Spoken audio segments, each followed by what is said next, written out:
I'm gonna just sit tight for a second and let chat tell me that I'm live.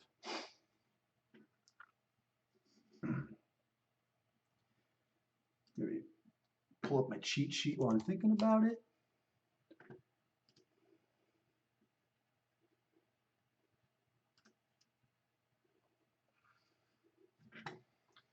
Pop open a few things just to kind of get prepared, which I should have done before stream, I suppose, but there's always a little bit of a lag before when I start streaming and when folks actually arrive. Make sure we're up to latest on that. Let's pop open our IDE, because we'll probably play a little bit.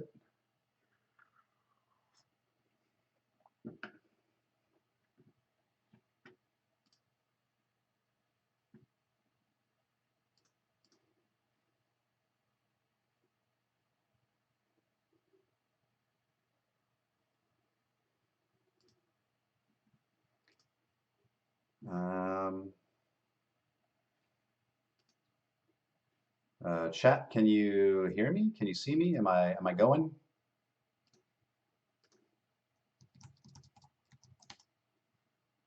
Cool, yeah. So it looks like the TGN is confirming that in fact I am live. Yeah, so Merry Christmas, everyone. Happy holidays. Thank you for taking a little bit of time to hang out with me and talk video games, which I appreciate. So I'll get going and just assume that everything is working. So hi, for those of you who don't know me, my name is Joshua. Today is December 25th, 2016, and today I am working on my video game Delver. For those of you who don't know, Delver is a procedurally generated first-person action RPG roguelike thing. It's a mashup of a lot of things I like. Delver is a passion project. There are two of us working on it. Myself, Joshua, and the other developer is named Chad. I primarily do most of the 2D, 3D, all the 2D, 3D art, level design, a little bit of this, a little bit of that, whatever kind of needs to be done. Chad handles a lot of the lion's share of the programming, business, marketing, etc. We're a small shop, so we kind of have to wear lots of hats. Let me think. I guess the big news is the update's out. Like I've been hinting and hinting and hinting that this was so close. And those of you who watch my stream regularly know that like I have been, excuse me, for the past 3 months, pushing really hard to get this update out and to make it a quality update. And I think we've achieved that. The past weekend, I was lucky enough to show it at an event in Seattle called GE2 or G2, however you want to say it. And it was really great talking to people who actually play the game, not only for the first time, but also people who already previously owned the game, and watching them play the new stuff and getting the feedback was really, really helpful. So this is update number 13. Basically, update 12 was in September, so we were shooting for a 2-month release cycle, ended up being 3. I think a lot of that is due to scope creep. I introduced a whole new feature that we didn't plan on, and I think it pushed it back another month. Hopefully folks are okay with that. Basically, the archery improvements were not planned for, but they were really bothering me, so I decided to spend some time and to make them good. And now the archery is, I think, shored up quite a bit. It's actually fun to play. So I'll just kind of go over the changes that we list here. So there's a new arrow physics system, which I spoke about. We use a series of raycasts to determine the arrow collision, which is way more accurate than our previous methods. We were just using axis aligned bounding boxes, which had issues. The raycasts are really nice now. So again, more archery improvements. So you can shoot arrows into an enemy, and you can recover that arrow, which is really handy for the archer gameplay. But arrows have a chance of being broken. So when an arrow hits anything, there's a slight chance that it will break. If an arrow does break, we do show you broken arrow particles to let you know that it has in fact happened. Bows can be enchanted, which is pretty cool. So you can get like a bow of fire, bow of ice, etc. And the enchantments carry you through to the actual arrow, so you get nice visual effects and the status effects transfer. Nickman says Happy Christmas. Hey, Happy Christmas. I think in your case, Feliz Navidad would be more appropriate. Let me see. So weapon and armor quality decreases over time. So this has been kind of the Steam forums have kind of reacted to this one a little bit. And so the thought behind the durability system is we don't want you to, I guess, solve like a weapon. Like if you find a good weapon, we want you to have a good time with it, but we don't want you to we don't want it to break the game for you that you no longer have to think about your weapon choices. So over time, weapons will degrade.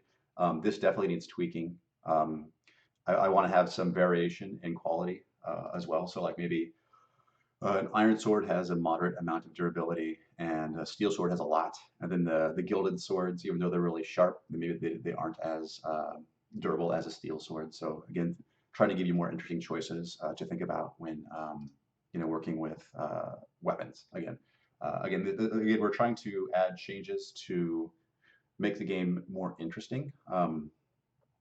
Not necessarily to lengthen out the gameplay, but make the gameplay that you do have, make it again, making a continual series of interesting choices. So the fire wand is new and improved. It has a nice explosion. Paralyzed wand. I did tone this back for the release. It was 5 seconds of paralysis. Now it's 2. So hopefully it's still useful, but not as overpowered as it was. Again, please leave us feedback in the Steam forums. I read that.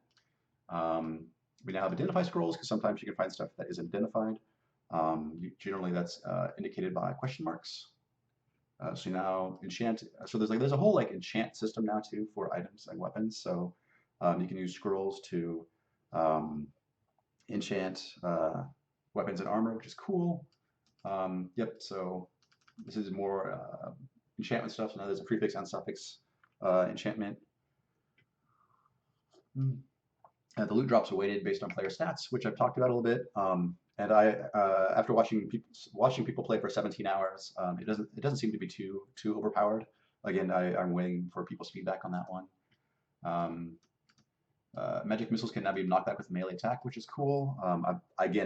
The timing might need to be tweaked on this because deflecting magic is super hard to do right now. Wand updates for several wands. Chad added a waterfall to the start area, which is cool. Particle dust effects, status effects are cool. This is trying to communicate what's happening to an enemy while they're taking damage if it's not super apparent. So like if they are poisoned, they will kick out little bubbles. If they're on fire, they burn, which is the fire system is a whole new thing too. And if they're paralyzed, they have little series of dazed stars above their heads. So the fire system is also pretty early days for that. So again, looking for feedback. It's pretty fun. You can set things on fire. So you can set enemies and objects on fire, and it will spread if it's close enough to other things, which is cool. A slight torch animation because we improved the torch, how they handle animations. That was a nice little thing that Chad did. Some UI improvements, tweaks here and there, try to make it a little bit more clear. And bug fixes. I need to go through and verify that the ones we did fix on our GitHub issues, if there were follow-ups on the Steam forums, usually include a link for that. I need to follow up through with you folks, let you know that we have fixed your issue. Let me see. Let me do my Git stuff. So usually I always go to my repo and just do a Git log for the last week so you can see what we've done since my last stream. And we've had a busy week. Oh my goodness. And again, a lot of this is going to be kind of echoing the stuff. So in the Steam update list, we basically give you just a high level overview of what we've been changing, but let me move that away from my head. So yeah, so more fixes for arrows. So the arrows should, again, trying to shore up the collision, trying to make sure that things behave as you expect them to. So arrows will stick into walls unless the angle is slight enough, and then it will reflect, which is kind of cool. You can do kind of trick shots that way. Um, we had an issue where apparently when you do raycasts, the direction of the raycast is important.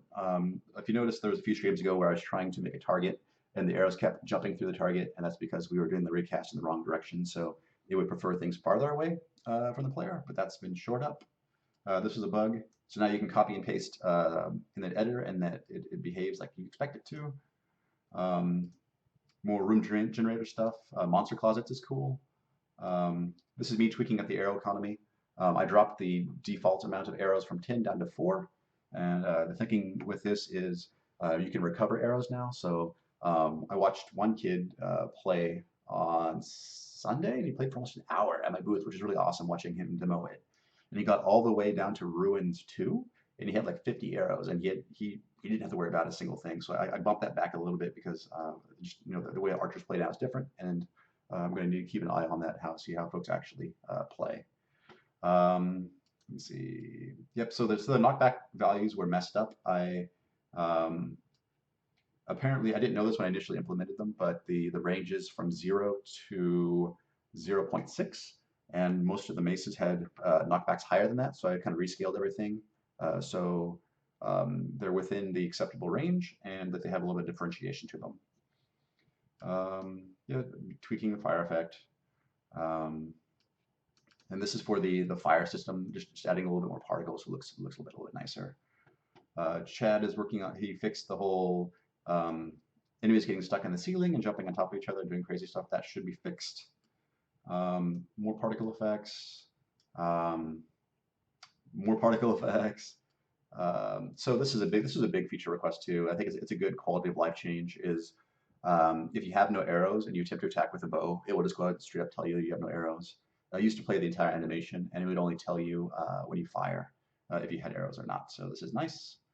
And it looks like wands. So I guess wands, typically when you would up your magic stat, would only give you 1 additional charge, but Chad has set that to be per wand. So I think what his thinking was is um, bumping up your magic stat for like the paralyzed wand made a huge difference. Like you went from 3 to 4 shots, which is like 33% more.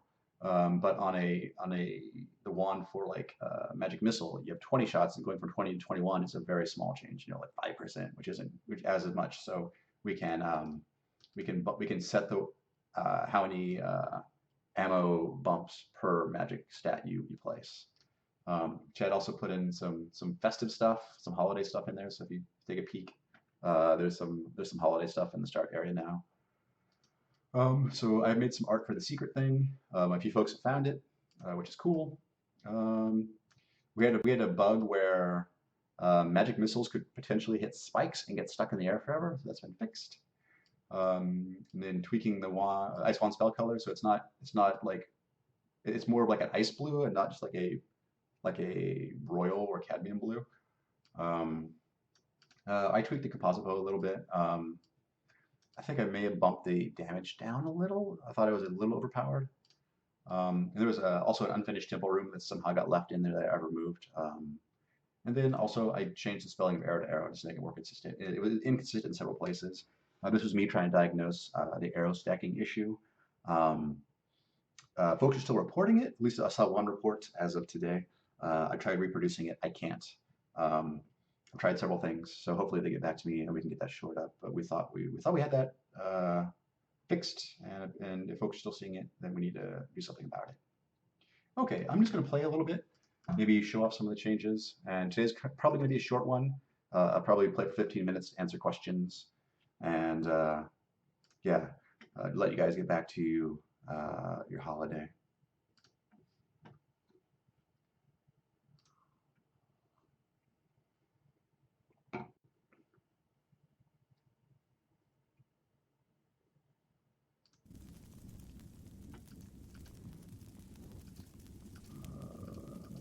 Okay, let's play.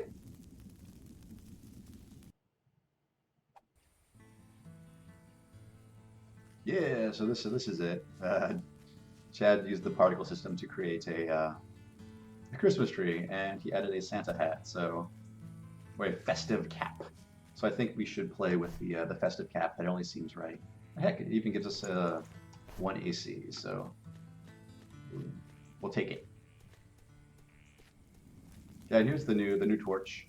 Um, it's a combination of a new animation. Like I said, the torches now. In the initial implementation of the torches, you could give it a set of animation frames, and it would randomly choose one. So you get a flickering effect, which was good for the first implementation because we only had 2 frames, so that worked out well.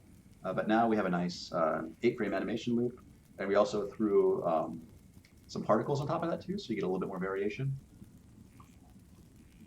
And I think it looks nice. I think it turned out okay. And down the dungeon we go. I always forget to grab. So you can steal the candle from the merchant at the very beginning. Why not? Let's do the tankard, right? Let's be festive. Usually I steal the candle from the merchant, so I have a little bit extra light going in, but not a big deal. Some folks always do it. Some folks don't even know about it, so it's kind of cool. All right, secret door, not so secret. Spike trap with a note on it. Not worried about the story right now. Oh, there is a mage somewhere. And oh, the mage killed the troll. Okay, did I hit him or I miss him? I don't know. There we go. I got it. Yeah, I took a big chunk out of my life. Let's try. Yes, restoration potion. Yeah, usually when things are getting a little dicey is when I drink the potions. That might not be always super wise, but that's what I do. Okay, and I got him. That still feels like a decent amount of. Still feels like a decent amount of stun time. Again, curious to see what folks think. Let's push on. Yes. Ooh, all kinds of light in this room. Throw a lantern over there, and I will put the tankard on the table. Uh-oh, somebody was hurt here. Oh, poor bat. Pressure plate traps are back. For those of you who were missing them, they were incorrectly taken out in the September update, and they have been since placed back. Currently, you will only find them in the dungeon area. I would like to have, in a future update, do some more unique traps for the different areas. So I'm going to think about what that will look like. Yes, fire wand. So this sucker is pretty powerful. I almost killed myself there. Let's drink some ale. Yeah, and meat too. That's good. Let me see. Have I broken my dagger? So now it's a worn iron dagger. What happens is with the durability update, it was a normal iron dagger, and the more I use it, the worse quality it becomes until it becomes broken. And I think I really need to do something about. That was not what I intended to do. I really want to add some visual cue to let you know that you have a broken item. Because I think that's important. Again, watching people play over the past weekend, a lot of folks never realized that they had broken items. So they would continue to play with, suboptimal equipment. I'm kind of sad now. Will my Santa hat break? No.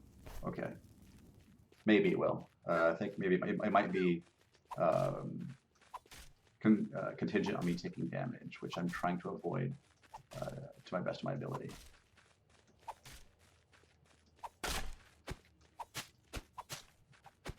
Chat's quiet today. How are you folks? Hopefully having a good holiday.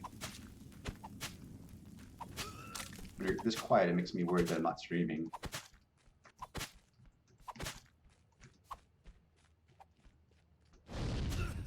There we go. Now, so the missile wand is a rapid fire wand. I know some folks have reported it, and it's something I do want to fix. But wands actually shoot a little bit lower than the targeting reticle. I like how I fire several shots. This weapon has an inaccuracy to it, so they won't always go down the middle. But if you notice, they're always a little bit low. And there's some math stuff I think we ought to do to make the wands shoot where you think they're going to shoot. And basically the math we're doing now is we ask the camera for the forward direction. vector, and then we basically set, we create a new instance of a magic missile, but we don't put that, like if we put the magic missile basically in your eyeballs and shot it out at the direction, it would be correct. But the problem is we don't do that. We actually put it a little bit lower so you can see it come out from underneath you. And because of that, the wand shots are offset.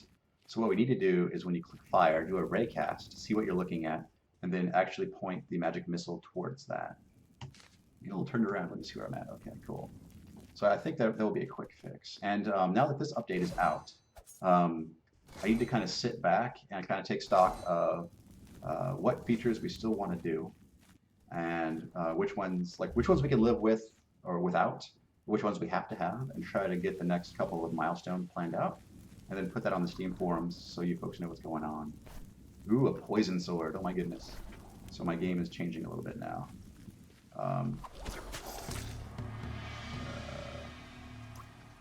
Because I'm thinking, and this is not set in stone, but I want to do a quick update focused on getting workshop support going. I think I haven't talked to Chad about this, so hopefully if he's watching, I'm not like totally like throwing him under the bus, but I'd like to spend maybe a short update getting workshop support going, and then maybe the update after that, where I spoke about redoing the dungeon, so I'd like to redo this area to make it look, have the same graphical fidelity or level of quality as the rest of the areas in the game. And it's just a side effect of because we did this one. Wow, we did this one first. It looks not as nice as the other ones. I can maybe avoid him until he takes enough damage, and then he'll run away. Maybe. Maybe. Or he just survives the poison. That's okay. Chippy Cheese says, "I'm watching, just trying to rebuild my network connect feature for my video game." Cool. Yeah. So yeah. Kirby says we're watching and judging. Cutbuck says it's procedural map. Yeah, so the dungeon, every level of the dungeon is procedurally generated. So it's different every time you play, which is cool, which is why it's still interesting to me as a developer playing, even though I, in theory, know what the game can throw at me. Okay, he's taking a poison damage, he's going to run away. It's still fine. Okay, so again, we kind of need to figure out how the whole durability system works and like what are good values. But I guess depending upon how you play, some things wear down pretty quick.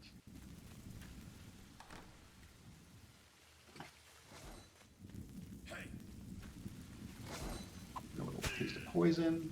Maybe I will cold him and let him figure out what he's doing with his life. So he can walk into the spike trap and die. Perfect. That was nice.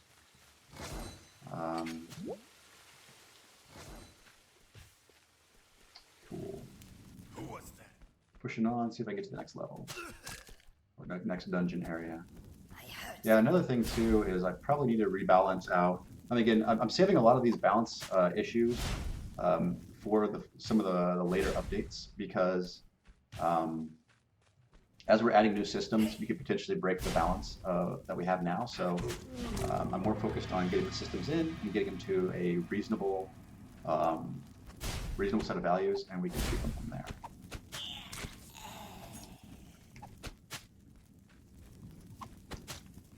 There we go.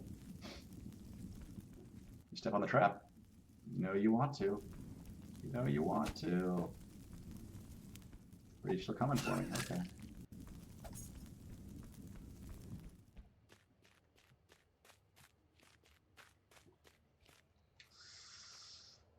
Do I show that worn dagger? No, but I have food. But it's still got me. Yeah, I noticed this too. Like, it is really hard to get past the poison traps now because of how big the radius is. So I might tone that back, just so you can actually.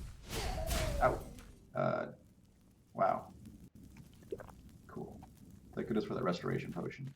Tone back the radius on the poison trap so you can actually trip it. Because that is kind of the whole point of the pressure plate traps is a system that you can get around, right? I don't want them to be like a cheap, always hit you kind of thing. Cut Duck says, how long have we been working on it? So there are two of us working on it. I do all the art, and everything visual you see is my responsibility. I've been on the project now 3 years, and Chad has been working on it for 4. This is a passion project that we work on in our free time. And we have been fortunate enough to have been greenlit. So we are on early access on Steam.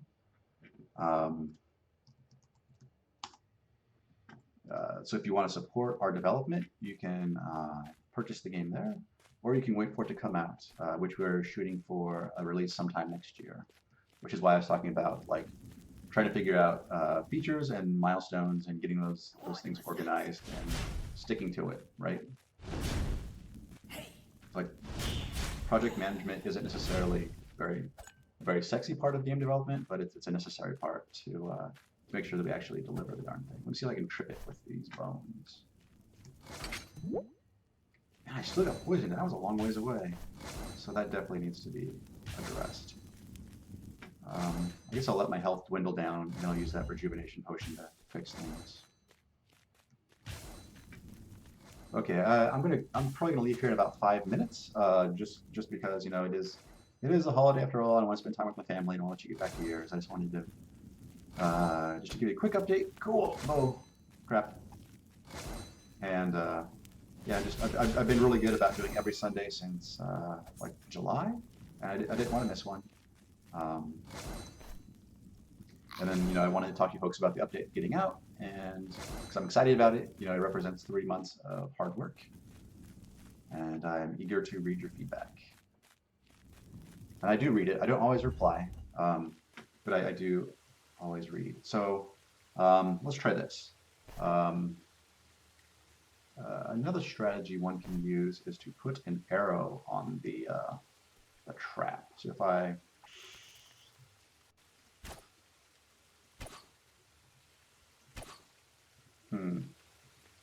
Okay.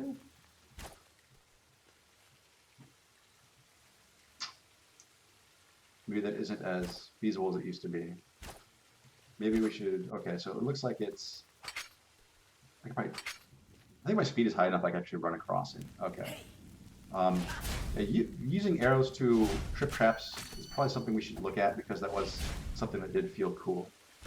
Again, the systems kind of working together in a cool way. The nimble broken iron dagger of cat, but it's broken. I'll just leave it, even though it is a special item or enchanted.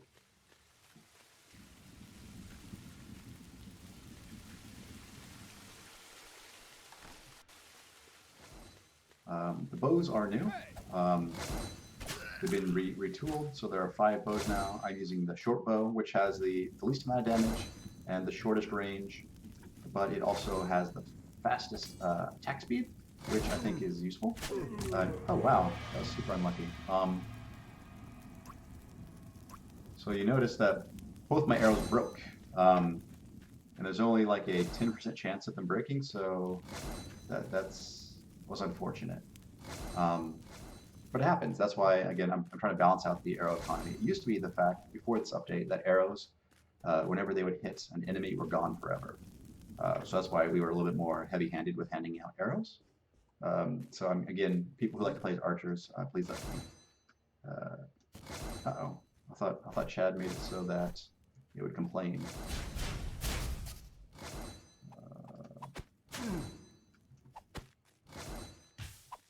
Let me check that out again. Yeah. So we definitely need to revisit the code on that, because it looks like it's not shooting, but it's also not complaining. It shouldn't let me shoot, and it should complain. But I'm out of arrows, so let me adjust my tactics. I did get a broken steel hammer of the arcane. Not too worried about that. I should be getting close to the next level. I think when I hit the next level is when I'll call it a day, because I'm awfully close on time too. So any questions, feel free to ask them. Here is a An unidentified amulet of health. Let's just wear it. See what happens. What's the worst, right?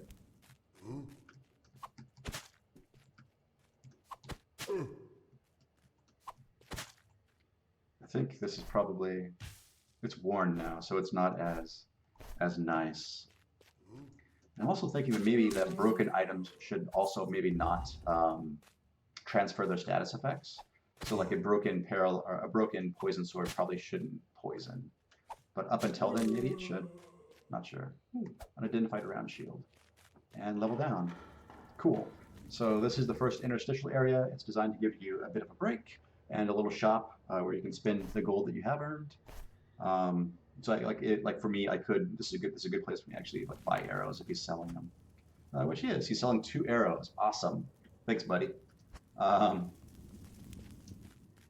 Yeah, that's another unfortunate side effect of me balancing out the arrow economy is the shopkeepers pull from the same item as loot drops, so now they sell less arrows. Maybe I should rework that so you can still buy a good amount of arrows from the shopkeepers. Okay, folks, it has been half an hour. Thank you for spending part of your Christmas day with me. Um, I appreciate it. Have a good rest of your day. Hopefully you're having a good holiday. Hopefully you're spending it with loved ones and the people that make you your best self. I'm fortunate um, to have my wife and my son downstairs. Um, so yeah, so Merry Christmas, Feliz Navidad, Buon Natale. Let me think what else. Joyeux Noel. However you say it, however you celebrate it. Thanks for stopping by, folks. I appreciate it. I will see you next Sunday talking about future work. Bye bye.